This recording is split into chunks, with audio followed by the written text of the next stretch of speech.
I knew I was screwed the second Chase called me legacy machinery in front of the entire executive team, right after I'd just walked them through a flawlessly executed vendor compliance rollover that saved the company 200 grand.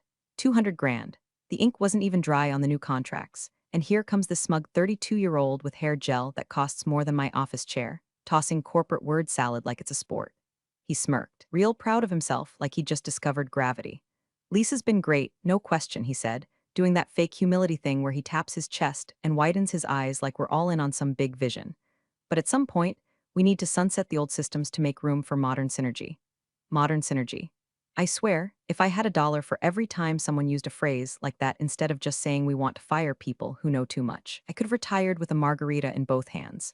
But I smiled, nodded, and wrote down every single word.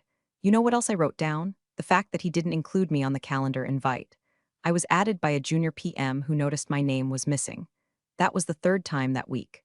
Before I take you any deeper, let me just say this. If stories like this hit a little too close to home, if you've ever been called redundant by someone who still needs help logging into the printer, go ahead and hit that like button. And if you're listening without subscribing, well, that's fine too. But just know my team gets their dopamine hits from those numbers. Helps us keep peeling back these messy office stories for you. All right, back to the bonfire.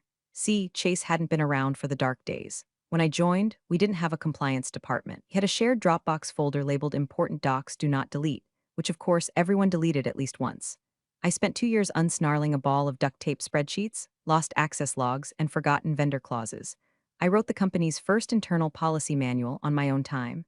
I named the damn folder structure that half of legal still uses. But to Chase, I was part of the problem. Institutional drift, he called it, like I was some kind of barnacle clinging to the hull of his startup spaceship. He wore sneakers to board meetings and talked about velocity like we were in a car chase. And every time I tried to speak, he'd interrupt with some slick anecdote about hyperscaling or breaking silos. The irony? He couldn't even tell you what a SOC2 audit was. I once heard him say SOC audit and ask if IT was handling that. At first, I thought maybe I was overreacting. You know how it is, new leadership comes in, shakes things up, wants to make their mark. I've survived 4 reorgs, 3 CEOs, and a cyber attack in 2017 that nearly set our servers on fire. You learn to keep your head down and your documentation tighter. But it didn't take long before things started to shift in a way I couldn't ignore. Meetings I normally led were suddenly exploratory brainstorms I wasn't invited to. Clients I onboarded got reassigned to his new revamped compliance experience team, which was just 2 interns with marketing degrees and a Figma board. I got removed from the Slack channel I started. The final straw? A junior analyst, I'm talking fresh out of college, still doesn't know what accrual accounting is, emailed me to summarize legacy dependencies for review, like I was a walking antique. So I started backing up, not out of paranoia, out of protocol. When you've worked in compliance long enough, you don't get mad first. You get copies. Every SOP I authored, every audit trail I signed off on, every login credential I ever maintained, I made sure I had access logs, timestamps, approvals. And most importantly, I flagged the SOC2 grant paperwork. The one where my name was listed as the official named officer. The one with a clause Chase definitely didn't read. He wanted to play king? Fine. But I built the moat, the drawbridge, and the tax system. I wasn't scared, not yet, but I wasn't sleeping either. Something told me this wasn't going to end with a handshake and a thank you email. Something told me the folder he'd hand me wouldn't be full of well wishes. It'd be full of silence. The kind that smells like ink toner and career erasure. So I kept my heels on the ground. I inbox clean and my bag packed. Because the thing about legacy machinery is this. Sometimes it runs smoother than the new crap. And sometimes, just sometimes, it knows exactly when to shut down and when to blow a fuse. It happened on a Wednesday. Of course it did. Middle of the week, middle of the quarter, middle of the fiscal cycle, just enough time for people to pretend it wasn't personal. Chase pinged me on Slack, can we chat and conf be real quick? Not even a subject line. Just the kind of message that makes your stomach knot because you know what's coming, and you know it won't be delivered with an ounce of humanity. I walked in and there he was, lounging in a chair like he was waiting on a latte, flipping through a leather-bound notebook he brought to look busy. I glanced at the screen on the wall, my own org chart, zoomed in on my name like a bullseye. That was my first real warning. He started with fake warmth. Lisa, first off, I just want to acknowledge everything you've done. Seriously, you've been a rock. Then he hit me with it like he was offering me a mint. But after reviewing the optimization roadmap from McCall Partners, our new systems efficiency consultants, it's clear your skill set overlaps in ways that aren't scalable. I blinked. Overlaps what exactly? He chuckled like I was cute for asking. With what we're building, the future. It's not personal, it's structural. You built great bones, but we need organs now. I didn't know whether to punch him or hand him a basic anatomy textbook. McCall Partners, for the record, was a two-man operation Chase found on LinkedIn after attending a fintech mixer. I'd looked them up. Their last transformation project was a chain of vape shops that closed 6 months later. They'd spent the past week poking around our systems, making notes, and parroting language they barely understood. I saw one of them pointing to our master controls folder and whispering, "I think this is the source code." I sat there as Chase explained how my 30-day notice would be waived to make the transition smoother and how I'd be paid through the end of the month, but escorted out by the end of the day. No formal send-off, no transition plan, no press release, just a folder of papers that had my name spelled wrong in 3 places. That folder was cold. It smelled like printer ink and cowardice. I looked across the table and asked one question. "Does the COO know?" Chase smiled again. She signed off. And that right there was the gut punch. Because I trained Marla, sat with her during her first week when she didn't know how to use our CRM, covered for her when her daughter got mono and she disappeared for a month. She used to call me her foundation. Apparently foundations get bulldozed when the landscaping changes. No one stood up for me. Not legal, not finance, not even Gary in IT, who once called me at midnight in tears because his server patch crashed and I helped walk him through a rollback while he sobbed into a Mountain Dew can. I wasn't a person anymore. I was a checkbox, a risk-mitigated asset removal. I stood up slowly. Chase didn't offer a handshake, just motioned toward the door like he was directing traffic. As I left, I passed by McCall #1 and #2, arguing over which SharePoint folder controlled access to client credentials. Neither of them knew that folder had a two-factor key rotation protocol I built 3 years ago. I almost stopped to say something. Almost. Instead, I walked back to my desk, sat down, opened my backup drive, and started copying everything: non-confidential documentation, timestamp policy versions, publicly accessible reports with my name buried in the footer, the grant filing with my signature, the SOC2 binder with the audit trail linked to my login, every asset tied to my title, because Chase might have thought he was deleting a line item. But what he did was trigger a protocol I never told anyone about. Not even the CTO. I called it the redundancy reflex. You don't survive this long in compliance without a few aces buried under the floorboards. I didn't cry, I didn't shake, I didn't yell, but I did feel a fire crawl up my spine. The kind of quiet, controlled rage you only feel when someone takes credit for your foundation and then dares to knock you off it. Chase didn't know it yet, but he hadn't cleaned house. He'd pulled the wrong pin from a very loaded grenade. And tomorrow, during that routine audit he forgot to prep for, the countdown would begin. I packed in silence. No sad playlist. No slow-motion stares around the office like a Hallmark movie ending. Just the dull buzz of fluorescent lights, the smell of stale Keurig coffee, and the soft click of my keyboard as I pulled the digital lifelines I needed to bury quietly in a USB folder called Taxes 2019. Zip. Anyone who opened that file without knowing the password would just see outdated W-9s and some fake budget spreadsheets. But inside, gold. Every signed compliance doc with my name on it. Every timestamp policy update I'd authored. Every renewal letter with the board's rubber-stamped approval, and this part's my favorite, Chase's signature right next to mine. I wasn't angry. Not yet. Anger's loud, messy. What I felt was colder. He'd lit the match and I was waiting for the breeze. I screenshot the SOC2 declaration. You know, the one they submitted with my name as the named officer, tying our department and the company to eligibility for a multi-year grant that covered half our cloud infrastructure. I archived that email chain where legal confirmed the language. Saved a copy of the internal memo Chase never read, the one I wrote explaining the reassignment process if the named officer changed. Funny thing, reassignment's not optional, it's a protocol. A step-by-step process with sign-offs, disclosures, and system updates. Skip it. It's like yanking the pilot out of a plane mid-flight. I slipped my backup drive into the side pocket of my bag. Light, clean, like muscle memory. Across the room, Darren from payroll peeked over his monitor. Didn't say a word, just gave me this look like a dog watching its owner pack a suitcase. People knew. They wouldn't say it, but they felt it. Something solid had been removed. And in its place, a boy with a vocabulary and no anchor. The real gut check came at the front desk. Tara, the receptionist, part-time therapist, full-time pulse of the building, stood up when she saw me walk past. She was young, smart, still believed in company culture. She'd leave in 6 months, I already knew that. She always said she stayed for the people, and today one of the last ones was leaving. "Don't let them spin it," she whispered, arms wrapped around me so tight I almost dropped my folder. "You were this place." I didn't say anything, just nodded. I couldn't speak yet. If I did, I'd have said something too honest, too final. Outside, the wind hit harder than I expected. Fall had crept in while I was stuck in back-to-back checklists and incident reports. My fingers itched for a cigarette I hadn't smoked in years. I sat on the bench across the street, opened my laptop, and connected to the Wi-Fi. They hadn't revoked my credentials yet. Of course not. Chase probably thought IT was automatic. It wasn't. I made sure of that. Gave myself a 24-hour kill switch for moments like this. From that bench, I accessed my compliance dashboard, deactivated my two-factor keychain, triggered the credential change notification chain, downloaded one last log, a full export of the audit access trail for the SOC2 grant period, then I logged out, for good. The next stop was 3 blocks away. Lawyer I kept on retainer from the time an ex-employee tried to blame me for a failed vendor onboarding. Smart woman, XIRS, terrifying on the phone. I messaged her, need to review separation terms. Also, flagged compliance transfer gap may cause exposure.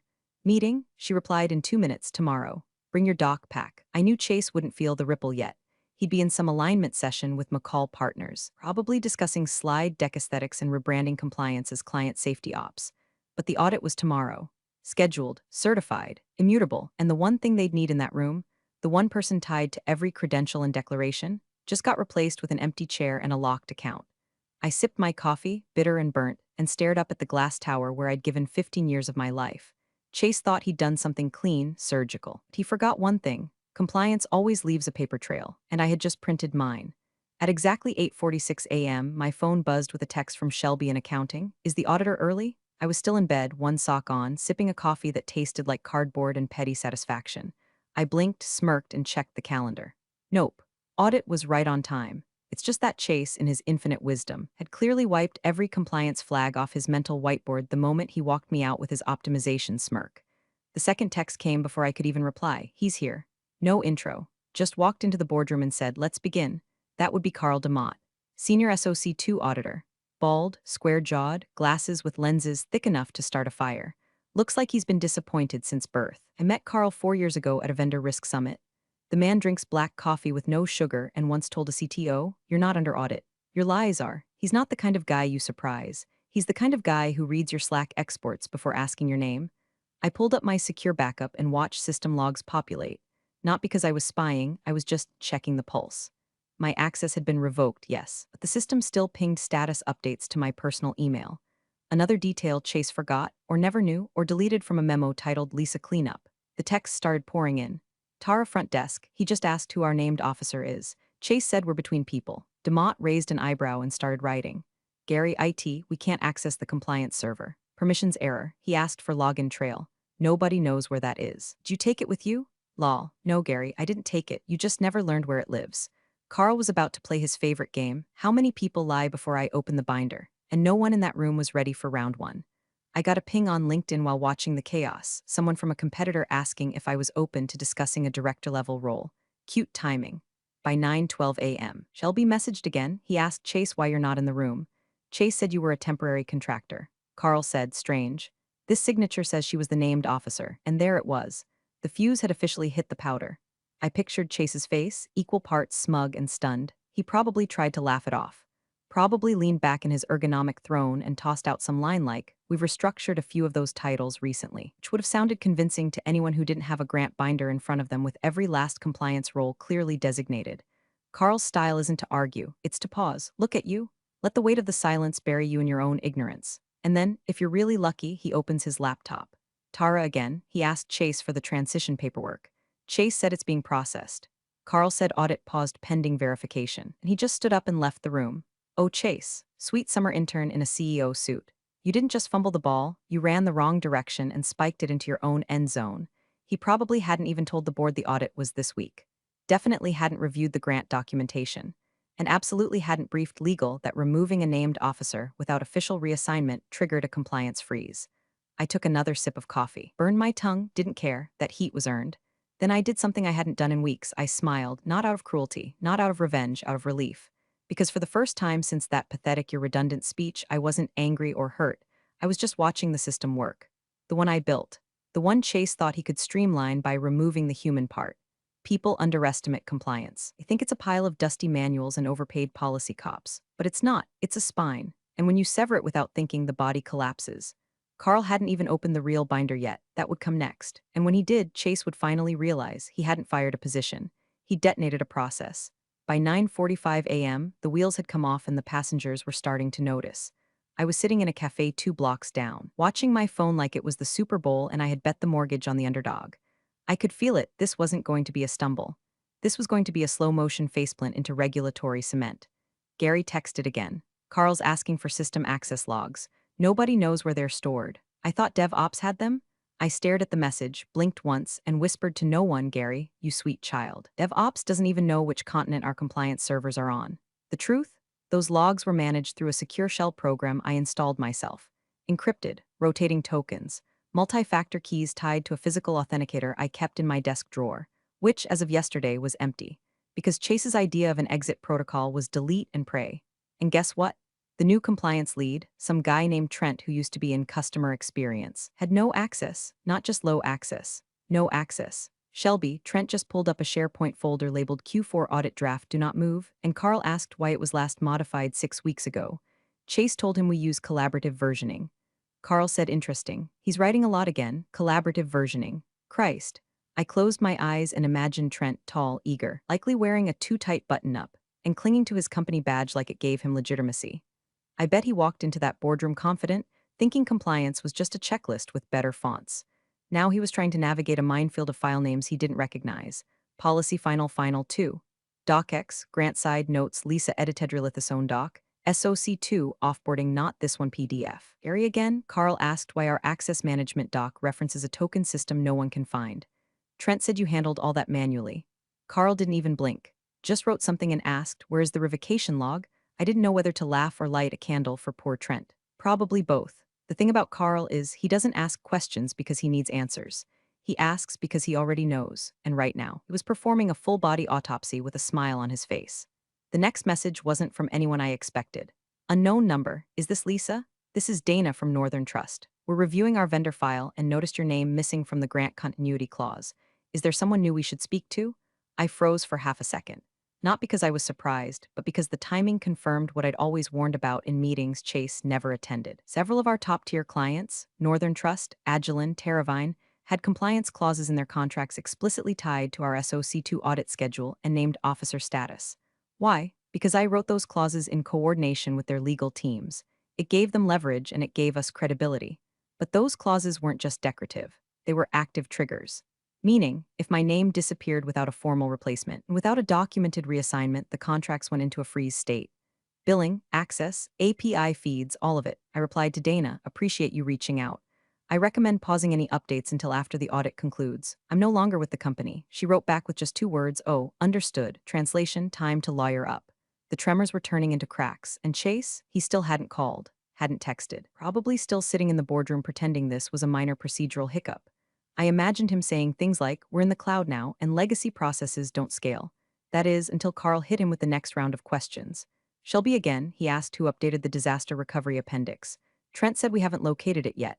Carl asked if we've lost access. Chase said no. Carl asked, then why did she take the MFA key when she left? Ah, there it was, my little black U-by key, still in my coat pocket, still blinking softly like it knew its moment had arrived. Carl didn't yell, he didn't threaten, but that one sentence, that was blood in the water. I stood, dropped a few bucks on the table, and walked out of the cafe, not toward the office, toward the building across the street where our biggest client, Terravine, had their legal team. I had an impromptu coffee invite waiting from their VP of Risk, because while Chase was busy looking for a folder labeled audit stuff, I was preparing to hand his entire department's credibility to his competitors. Missing officer, missing access, and soon, missing contracts. At 10:17 a.m., Carl opened the binder, not a metaphorical one. A real, physical, black leather-bound SOC2 grant binder with gold-embossed tabs, the kind of thing Chase probably thought was ceremonial, like a crown passed between knights, or one of those fake books on hotel shelves. I knew that binder. I built that binder. Every tab, every appendix, every audit log inside it had gone through my hands, my keyboard, my blood pressure. It wasn't just a record of compliance, it was a roadmap of exactly how not to get sued. And now it was in Carl's hands. I was standing by the crosswalk outside Terravine HQ when my phone buzzed again. Shelby, Carl's on tab 7. You know what that means? Yes, I did. Tab 7 was Officer Credential Verification, also known as the bullseye.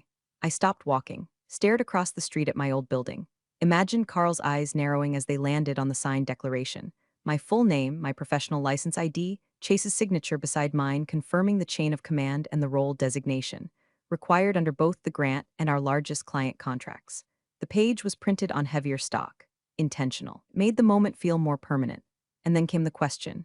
Gary, bless him, he just said, can I speak to your named officer? No exclamation point, just that, like a slow-moving guillotine, and Chase stammered, audibly. Gary's follow-up, he said we're restructuring, and Carl just stared at him. I couldn't help it, I laughed. right there on the sidewalk next to a hot dog cart and a guy yelling at pigeons. Because I could see it. Chase's soul trying to climb out of his body and escape through the HVAC ducts. Carl would have closed the binder slowly. Not dramatically, he wasn't a movie villain. Just firmly, like a librarian disappointed in humanity. Then he would have looked at Chase over the rim of his glasses and asked the question that turns minor HR screw-ups into contract breaches. And you reassign this role how, exactly? That line. That line. I waited months for that moment, because the reassignment process isn't a sticky note on a whiteboard. It's a legal declaration involving the grantor, our legal team, a background check, client notifications, and a recertification filing logged through a portal that times every click. I wrote the damn protocol. It's not something you restructure, it's something you respect. Shelby again, Chase is sweating through his shirt. He tried to pivot and said, "Our interim lead is getting up to speed." Carl asked, "Does the interim lead have board approval and external registration?" Trent said, "What's that?" "Oh, Trent, this was no longer an internal embarrassment. This was contractual exposure." The moment Carl wrote non-compliant on his notes, and he would if he hadn't already, every client contract referencing our SOC2 status as a condition of business continuity became unstable. It meant suspension clauses, refund triggers, data processing freezes. Legal teams would be mobilizing within the hour. And Chase, he thought this was just a PR hiccup. He didn't realize he'd just defaulted half the portfolio with a single missing signature. New message from Terravine's VP, meeting rooms ready. Let's discuss potential opportunities off the record, of course. I pocketed my phone, took a deep breath, and stepped into the building. I wasn't going to gloat. I wasn't going to say I told you so. I wasn't even going to mention Chase by name. I didn't need to. Because while he was busy restructuring titles and handing out consultant lanyards, I had spent years embedding trust, protocols, and legally binding structure into every inch of our operations. He removed me like a smudge on a whiteboard. But compliance isn't ink, it's thread. And when you yank the thread without checking the seams, everything starts to fall apart. Quietly, legally, revocably. At 10:34 a.m., the chaos turned procedural. According to Shelby's blow-by-blow messages, and God bless her for that play-by-play, Chase's voice cracked when Carl asked for the reassignment documentation. The room went dead quiet, like the moment before a mic drops or a fuse blows. Chase, who always had a metaphor or a buzzword at the ready, suddenly had nothing but a dry throat and a half-buttoned dress shirt soaked through with panic sweat. Did what any cornered executive does when the room stops playing along. He grabbed his phone and left the table. Carl stayed seated, flipping back through the binder like he had all the time in the world, which, ironically, he did. The one who didn't was Chase. First, he called legal. Then HR. Shelby's next message was succinct, and I could practically hear the final nail sliding into place. They confirmed it. HR says there was no reassignment procedure, no formal transfer. You're just gone, just like that. No backup, no interim sign-off, no addendum to the grant file, no cross-notification to the 3 clients who required a minimum of 14 business days notice for key personnel changes. I imagined the phone slipping out of Chase's hand like a cartoon banana peel. Carl waited patiently for him to return. And when he did, slouched, flustered, probably inventing a migraine on the spot, Carl closed the binder, gently, precisely, like a parent returning a report card that says your child bit the teacher again. Then, with the voice of a man who's ended more careers than any corporate reorg ever could, Carl spoke. "I'll pause the audit here, but you'll want to alert your legal team. Every contract citing this certification may be invalid. Not might be, not will double check, may be invalid." That phrase, in the mouth of a federal-aligned auditor, is the verbal equivalent of a detonation cord. It doesn't explode loud, it just severs the artery and watches the blood drain slowly. By 11 o'clock a.m., I was back on the street, letting the autumn wind chew at my coat while I sipped a cup of coffee someone at Terravine had politely offered me after the off-the-record chat. I hadn't accepted anything official, just listened, smiled. Left behind a resume I'd updated that morning out of pure instinct, and came a message from someone I hadn't expected. Marla, my old COO, the one I trained, the one who signed off on my termination without so much as a phone call. "You should have seen his face," she wrote. "He looked like someone just unplugged his LinkedIn profile." I stared at the message for a long moment. Let the satisfaction rise, then settle like sediment in a glass of water. I didn't reply. I didn't need to, because now, the consequences weren't philosophical. They weren't departmental. They weren't hidden in obscure compliance language no one understood but me. Now they were operational. The pause Carl issued was just a formality. What came next was a ripple: client reviews, contract re-verifications, refund demands, frozen payments, red flag notices to the grant issuer. It would start slow, then build, one domino toppling into another until the noise became too loud to PR away. And all because someone thought restructure meant delete and forget. The best part? I hadn't lifted a finger. I didn't leak anything. I didn't sabotage a file. I didn't even raise my voice. All I did was leave. And when the wrong person leaves without being properly replaced, the house doesn't just creak, it crumbles. At 12:03 a.m., the board dialed in. You can always tell how bad things are by how fast a midnight call gets scheduled. Normally, directors don't lift a finger unless a server's on fire or someone's tweeting racial slurs from the company account. But when your biggest clients start using words like breach, remediation, and escrow freeze, you don't sleep. You assemble. The message came from Shelby, timestamped and trembling. They're all on. Even Arthur, the one who lives in Dubai and never shows up unless there's champagne or litigation. Chase was there too, not leading, flanked by legal and trying to fake calm, probably with one of those let's focus forward voices that only works when the room isn't burning. The legal team had compiled a PDF, 23 pages long, of every client contract tied to the SOC2 grant. 19 of them cited the specific credential tied to my named officer registration. 11 of them had automatic freeze clauses if that name changed without 30-day notice. Not suggested. Triggered. And guess who terminated that credential without replacement? Chase. Word around the call, according to Shelby, was that Carl didn't just pause the audit, he submitted a provisional risk memo to the grant authority. That triggered a cascade. Now clients were flagging us in their risk portals, freezing all outstanding payments until the audit completed with proper officer designation. Which, of course, was impossible, because I was no longer in the system. By 1:11 a.m., Terravine's legal team sent a formal letter stating that, until satisfactory named officer documentation is restored, all data access from our systems to yours is hereby suspended. Translation: your APIs are dead. Your product is offline, and we're watching every move you make. One of the smaller fintech clients went a step further, filed notice of intent to pursue litigation for willful misrepresentation of operational continuity. That one stung, mostly because I had onboarded that client personally, held their hand through vendor validation, built the whole data privacy framework around their specific concerns. And now, Chase had bulldozed it all in a single Friday afternoon folder drop. The dominoes weren't just falling, they were crashing into each other like shopping carts on Black Friday. And then the message came in, Chase, hey, would you be open to coming in for a conversation? No pressure, just want to see if there's a path forward. I stared at the screen for a full minute, then took a screenshot, then blocked his number, because here's the thing, I couldn't go back. Not even if I wanted to. And I didn't. The moment HR processed my exit, my named officer registration was deactivated in the federal portal. There's no undo button for that. You can't just slap the name back on and pretend nothing happened. It's not a username, it's a verified designation that requires background checks, active system access, and board sign-off. He'd burned the bridge and the GPS coordinates to get back to it. At 1:47 a.m., I got another message, this time from a private number I did recognize. Hey Lisa, hope the transition's treating you well. If you're available this quarter, we'd love to have you take a look at our compliance org. Things are moving fast. Name your rate. It was from the COO of a direct competitor, one Chase used to mock in meetings. Called them legacy whales with no innovation. Funny how quickly those whales become lifeboats when your ship starts taking on water. I replied in 3 words, let's set terms. I didn't feel cruel. I didn't feel victorious. What I felt was clear, empowered, like stepping out of a fog and realizing the whole landscape had changed. Chase thought I was a removable part, a legacy component you swap out during a product refresh, but I was never just a part. I was the lock. And now, he didn't have the key. It was drizzling when it happened, the kind of November mist that turns everything gray and half visible, except, apparently, karma. Because even from my seat at the cafe across the street, steam curling off my cup, I could see him. Chase, red-faced, jaw locked, walking 5 paces ahead of 2 security guards trying their best not to look smug. His blazer was wrinkled, his phone was in his hand, but he wasn't looking at it. And his mouth was moving like he was still trying to negotiate reality. I didn't need a video. The scene played just fine through the rain-specked window, framed perfectly between the corner planter and the reflection of my own smirk. He paused at the building's revolving door, seemed to argue something, probably about protocol or access or misunderstanding, but one of the guards just pointed to the sidewalk. Then, like a deleted paragraph in a contract, he was gone. At 10:04 a.m., the company posted a statement on LinkedIn. We're undergoing an exciting internal realignment to better position ourselves for the future.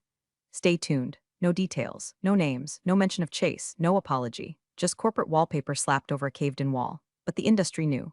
Because at 10:11 a.m., my phone started buzzing like it was auditioning for a beehive.